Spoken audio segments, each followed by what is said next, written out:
Hello everyone and welcome back to a brand new video and welcome back to my channel. Now I hope you're all doing well. Today's video is a bit of a sit down video, just kind of chatting with you guys. So I thought I would film here on my bed so it's a little bit comfier and there's a little bit more going on with the bed in the background and obviously the frames at the top. But yes, obviously you would have seen by the title of today's video, I'm going to be talking all things influencing, which isn't my favourite word in the world, but influencing and content creation, because this isn't a video you guys, I literally switch the camera on and get word vomit. This isn't a video that you guys requested as such, but I always get questions generally about what it is I actually do, what is content creation. Obviously a lot of people are very aware of what that is nowadays, but there are some people who don't necessarily know what that is. I also get questions relating to like money and how I kind of make money from what I do on Instagram and on social media, and then I get very varied questions about like what kind of content brands ask for, or like what kind of deals you do and how like you come up with the concepts for ideas and things. So I'm going to basically address all of that in this video, so that's what this is. So if you guys want to hear a little bit more about that, then please do stick around.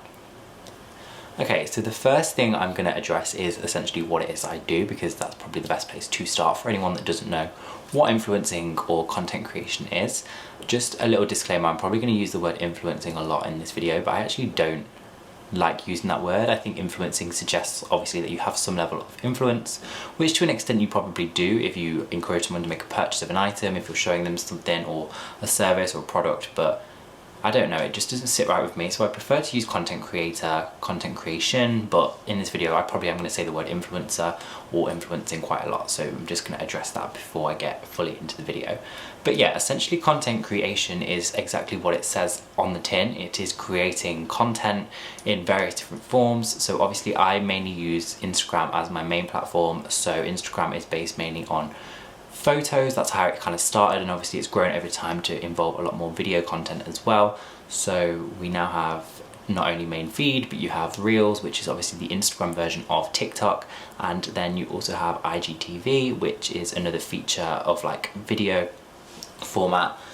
So yeah, that's kind of what content creation is. You just put together content of whatever field you're in. So content creation doesn't just obviously link to fashion, which is the field that I'm in. Content creation can link to any field in the industry. It could be to do with cars, it could be to do with food, it could be to do with traveling. There's obviously all types of content creation you can do. It just happens to be that mine is based around fashion, because obviously that's what I study and that's what I have an interest in. But I also do include sort of like get ready with me content, which obviously includes more like skincare products and grooming products, so it's a little bit more lifestyle content, and obviously as hopefully I get further into the year I'll be mixing up the content a lot more as well. So it is kind of a mix, but the main bulk of my content and obviously the main photos that I post are surrounding fashion. So yeah, that's content creation. So I generally put together Instagram posts, which I try to post daily, and I do quite often have like shoot days where I'll shoot like a bulk of content of various outfits that I've planned and styled together myself. So that's obviously another part of content creation. As a fashion creator, I'm styling outfits myself, buying things to then obviously put those outfits together, going out to shoot them. So it's kind of a whole package of things that you've got to do. And then yeah, I post sort of pictures daily on Instagram just to keep my engagement regular, to keep myself consistent. But more recently I have started to do more Reels and Instagram TV content, so that kind of staggers in between as well. So it kind of all fits hand in hand. But yeah, pictures I'd definitely say are the main things. So if you were starting out as an influencer or a content creator, I'd definitely say just keep being constant and consistent with your posts, because that will obviously help you beat the algorithm as such. You kind of get a regular time frame going. Instagram kind of knows when you're posting, so your posts will then kind of be bunked up on people's feeds. But yeah, so then obviously you have various other types of social media platforms which you can use. So obviously TikTok is a very new one now. A lot of TikTok stars have emerged from that platform. For me, TikTok, I kind of did begin to use it, but I kind of like that TikTok is just not work for me. Obviously Instagram is a social media app, but for me it's become like a work platform, because I post obviously on there, I do deals and like brand partnerships and gifted collabs and things like that. So it's very much like a business platform for me now. So I like having TikTok as like a separate entity aside from all of the work that's just kind of a bit of fun, and if I wanted to just sit for 5 minutes I can scroll on TikTok. So I don't really post that much content in terms of fashion related content on there. It's just a bit of fun for me to kind of post random videos, like little mime videos, or like if I make any TikToks with my friends, that's kind of just what that is for. So I've not really used TikTok as much now, and I guess because we have reels on Instagram, it's kind of the same concept. So I keep my fashion reels on there and then the fun things on TikTok, so it kind of keeps it a bit separate for me. And then I also obviously have this YouTube channel, which is what I'm talking to you on now.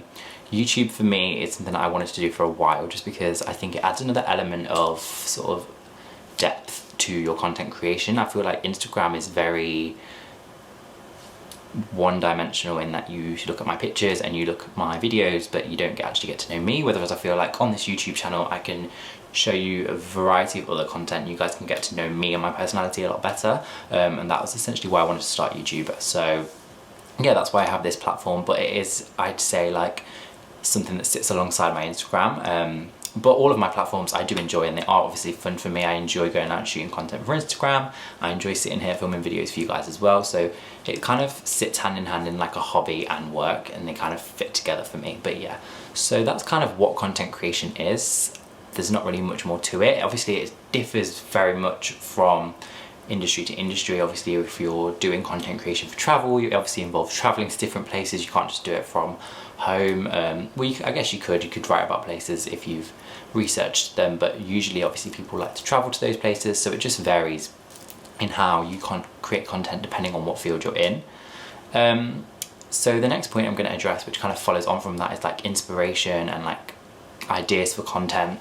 I'd say that obviously the content creation world now is very much quite a saturated world, which is a good thing and a bad thing. I think it's bad because, I wouldn't say bad, it's probably the wrong word to use. It's like, can sometimes be a negative thing because there's so many people trying to do it, and obviously if you're not seeing growth and if you're not getting to where you want to be, it can have a negative impact on, say, your mental health or your self-perception, and you can start comparing yourself. So I think that side of it is quite negative, but the positive of it is that there's so many people out there to support each other.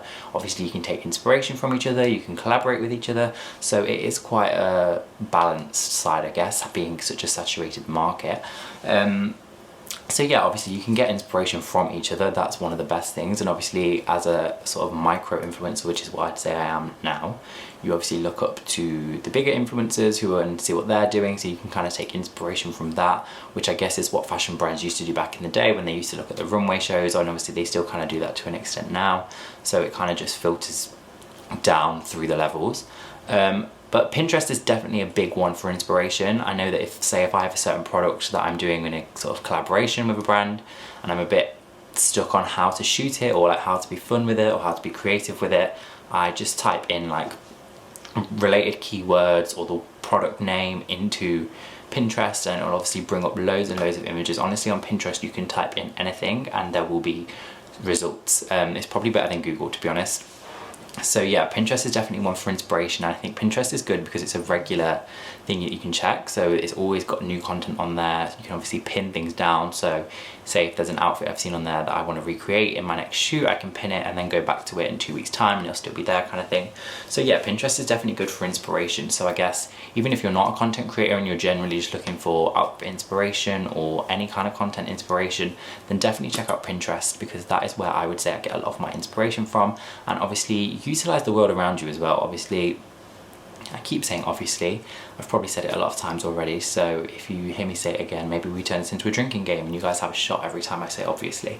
But yeah, obviously you can look at the world around you. When you're out and about, you can see different people, what they're wearing, and that's kind of how trends emerge anyway. You see one person doing something, you copy it, another 2 people copy you, and then eventually it's a trend.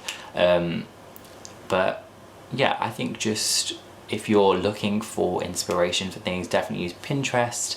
But also, don't be afraid to have your own individual image and style. I think that's what really makes someone stand out, when they have their own sort of niche. Like if you know what your style is, then you're very much going to go a lot further than someone that's kind of just copying bits from everywhere.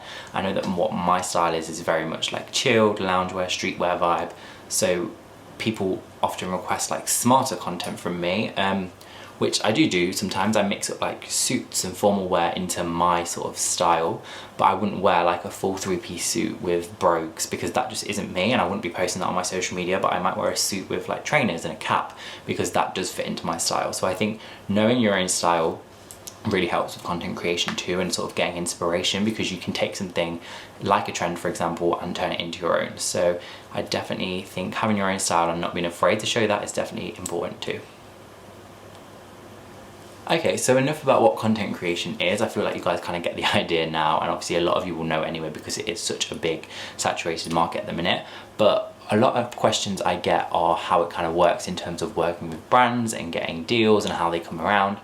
So there's various ways you can obviously work with brands. You can work with brands directly, obviously by them contacting you or you contacting them, or you can work with brands through agencies. So obviously often brands might not manage their own sort of like influencer outreach or PR, so they might have an agency responsible for that who will then do all of the outreach for them. So the agency might contact you, or if you're on the agency's book, then they might you might be put forward for something that the brand is looking for. So it kind of varies really. I definitely say if you're sort of at my level, micro influencer, it's about putting yourself out there. So outreach is really important. I know that I do try and do anyway quite a lot of networking and just getting to know different people in different areas, dropping emails to different places, because at the end of the day, if you email something for an opportunity, the worst thing they can say to you is no. And I think if they say no, it's not the end of the world. At least you've done it, and actually they've seen your name now, so you're kind of on their radar. So even though they've said no to you, they might now monitor your social media and see how you're growing and see how your followers are interacting with you and see what other brands are working with you, and then actually in 6 months time they might think, do you know what, we would actually really like to work with you. So definitely building networks and relationships and brand connections is really important to getting brand deals and like gifted collaborations. And mentioning gifted collaborations, that is probably one of the biggest ways to grow as a micro influencer, because obviously it's hard to, you can definitely make money at this stage, but brands aren't necessarily going to pay you what they would pay a huge influencer, because obviously there's different levels within the industry.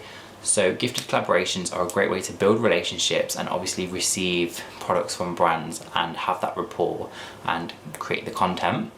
Because by the time you've created some gifted content, they might really like your aesthetic and seen how you've created your content, and then actually want to pay you to work on, say, 3 more posts or create this other content. So yeah, I think gifted collaboration is definitely a good way to dip your toe and to build a connection. And yeah, I guess that's kind of the main way you kind of get the collaboration. And then in terms of what collaborations can look like, obviously you can do gifted collaborations, you can do paid collaborations. I'm not really going to get too into the detail of the pricing and money. Obviously you don't really talk about money in a workplace industry anyway, which is what this is for me, so I wouldn't necessarily get too bothered about the figures. It's different for everyone anyway, and brands pay different for different things. But I guess one thing to mention is that content varies in price, essentially, if that makes sense. So a whole 40-minute YouTube video would obviously be a different price for a grid post or a story post. So it's kind of just figuring out your own media value and what you want to charge. And yeah, it's a whole kind of alien world that you kind of just have to get your head around and work it out. And I guess you'll have some experiences with brands where you'll figure out whether you could have charged a little bit more, or whether it was maybe you charged too much, so they said no. So yeah, I guess it's kind of a bit of a trial and error, because there isn't a manual or a guidebook to help you get through it. But yeah, obviously there is money in the industry. But just another thing to mention, that was never the reason I started doing this. I started posting on Instagram probably quite a few years ago now, and I literally just did it because, like I said, fashion is an interest for me and it's a hobby. So styling up outfits and posting pictures in those outfits was just something that I did completely for fun. And I guess if I think back to when I kind of started, there were people who were starting to make money from this and making it their career and making it their full-time job. So I kind of was I was early on it, but not one of the earliest, I'd say. And yeah, so obviously I didn't set out with the idea of being able to make money from this. The natural progression has just meant that it's led to that, if that makes sense. So people often say to me, oh, like, you're making money, is this what you always wanted to do, but you're so happy? And obviously I'm very grateful that I can make money from it, and I do get paid from brands, and I am, like, it's crazy to think that me, just here with my small accounts, is able to do that. But that was never what I set out to do. This is just a major bonus on top of everything. And that's why I still carry on posting on Instagram. I often sometimes get comments from people saying, oh, that you've not really grown much, or your growth's a little bit slow, or whatever. People usually who just don't really know much about it and just think that you need to have 50k followers for anything to happen. It's kind of like ignorant people that make those comments. But for me, it's not about that. So even if I wasn't making money at this stage, I'd still be posting the pictures, because that is why I started in the first place. And I also think that's where a lot of people go wrong. I think some people set out doing it thinking, I want to be an influencer, and don't actually have a passion for it. They just kind of want to get free clothes and work with all these amazing brands and go on these amazing holidays. But actually it's a lot of work, and you have to be interested in it. Otherwise you're just gonna get fed up with it so quickly, because growth doesn't happen overnight either. Obviously some accounts grow a lot faster than others. I know people that started within 6 months and now have 12k, 15k, and other accounts that started 5 years ago and are only on, I don't know, 7k. But everyone's on their own journey, and I think as long as you've got the interest and the passion, you'll get through it. So if you are thinking about starting it, just note that yes, it's fun and I enjoy doing it, but it is a lot of work, and I only recommend you do it if you're going to be committed to doing that work and putting in the time that obviously it will need for you to benefit from it. So yeah, that's kind of how money works and how the industry works and how brand deals work. And yeah, I think that's kind of everything that I was going to touch on in this video. I've been talking for nearly 20 minutes, so I don't want to bore you guys on for too long, because I am literally just sat here chatting. But yeah, I hope you guys found this video interesting. Like I said, I just get quite a lot of questions about what it is I do, how I make money, all of the above kind of thing. Everything that I've kind of mentioned in this video I tend to get often asked about. So I thought I'd just put this video together. Obviously if you guys do have any more specific questions about certain parts of the industry or anything else, and obviously I did actually do work experience in a PR office, which is kind of the other side to me. So like here, when I'm behind the camera, I'm kind of the influencer, but I have also had experience being in the office and doing outreach with influencers and working with them. So I guess if you guys wanted to see a video about that side of the industry, then do let me know in the comments. And yeah, if you do have any specific questions about this that I haven't touched on in the video, feel free to leave those in the comments section, or DM me over on Instagram, which will be linked down below in the description box as well. But yeah, all I'm going to say is thank you so much for watching. I hope you guys obviously did enjoy this video, and if you did, then please do give it a thumbs up. If you liked my channel and want to see more videos from me, then please do subscribe and hit the bell for notifications. But all that's left to say is thank you so much for watching, and I'll see you guys in my next video. Bye.